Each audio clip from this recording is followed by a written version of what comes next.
Hey everybody, welcome to Ocala Garage. My name is Thomas, and today I'm going to be doing a little bit of work on my 2016 Mini Cooper Clubman base model. So it's been pretty cold here the past few days, and I have a fairly long commute. It's almost an hour to get to work, and I wasn't getting any heat coming out of the car when I was running it.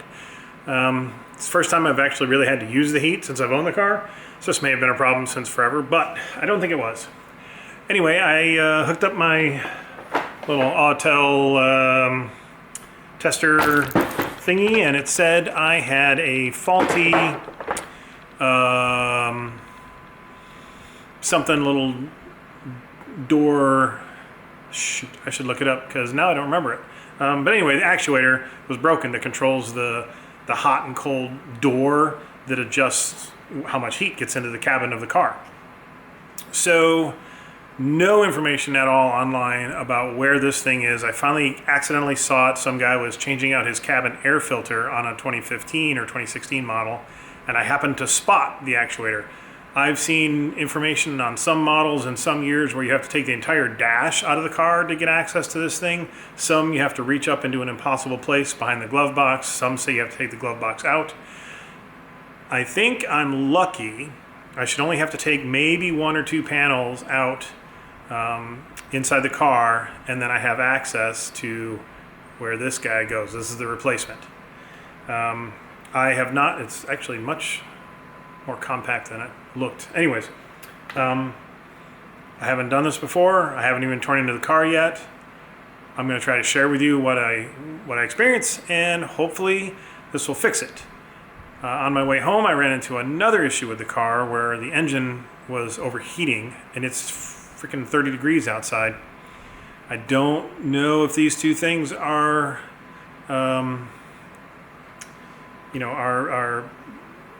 related, because this has been a few days like this and I've been driving it and no issues. It might be low on coolant. I topped it off the other day because that's one of the things you can do to check if you don't have any heat. It says just top up, make sure your coolant is topped off, which I did. I don't know. So I'm going to play with that afterwards, probably off camera. This one is about replacing the heater door actuator module. I'll have the right name of it in the title. Also, I got this off of AutoZone website. It was like $106 or something. I don't know, $100. So let's see. I'll meet you over at the car. All right, so I'm going to try to take you into where the panel is. Hopefully, all I have to do is remove this panel here. And there's one screw right there holding it in. That's a T20 screw. So I'm going to take that out, and then we'll see if I have to take more panels off. Seems like I might. Yeah, I gotta take this panel. I have to take the panel off. I think that's underneath the glove box. Now that should be just Phillips head. So I'll do that off camera, and then I'll tell you what happened. Okay, I fibbed a little bit. There's two screws towards the front. They are both also T20. They are a different length than the one for that smaller panel towards the center, so be mindful. Also, the under dash light here, there's a little power clip you just push down and pulls right out. Out comes this panel, and let me take you inside real quick. So this panel here has two clips that go into this bigger, longer panel here. I popped this off mostly, and then let's see if I get some light in here, maybe. Sorry guys. All right. So that right there should be the little door actuator bit of business. So a couple screws should take that out. Obviously there's a power clip right there that I'm gonna unclip, and then we'll see what happens. I will also take that out off camera. If there's any weirdness, I will let you know, but it's just impossible to try and get my body down there, the camera down there, have a good angle, and be able to take the thing out. So you're just gonna have to trust me on that. It should be just a couple of screws, unclip the power from it. I have heard that there's possibly a calibration or an adjustment that needs to be made. We'll see if everything works when I get it all back together, what happens. But that's a problem for in a few minutes. Okay, out happened pretty easily. I had to kind of wiggle it out. The 2 screws are Torx bit. They're smaller, the one size smaller than the T20. Honestly, I'm not sure what that is, and my little Torx bit doesn't have the size on it, and maybe T25, I don't know. One smaller than the T20 is what takes the 2 screws, or the 2 bolts out. I guess they're screws. Anyway, so now I'm gonna try to put in the replacement, and we'll see how that goes. Oh, stand by one sec real quick. All right, this is the old one. This is the, put it the same way. This is the new one. So you see where this one stopped, it's on angle, and this one's in a different spot. So we'll see what happens when I go to try and install it. If this one is a pain in the butt, I don't know. So let's see how difficult it is to install the replacement. Hopefully I haven't mixed them up. Yeah, this is a new one. All right, I'll be back in hopefully just a few minutes. All right, so I got it in. What I had to do, I don't really advise anybody do, but I went ahead and put a really big fat screwdriver in. I can show you on the old one. And I just kind of slowly articulated it so that it was lined up with the one that I took off the car. So then it slipped down nice and easy. While I'm down here, I also decided to replace the cabin air filters because they're in the same location. So there's a little door that is kind of way up into the footwell, sort of in the back. There's this little tab. Flip this, and the door kind of halfway opens. Then you sort of have to move it up, out, and then down. And then you can get to the cabin air filters. I said filters because there's 2 of them. They stack one on top of the other. Let me show you. I think this is the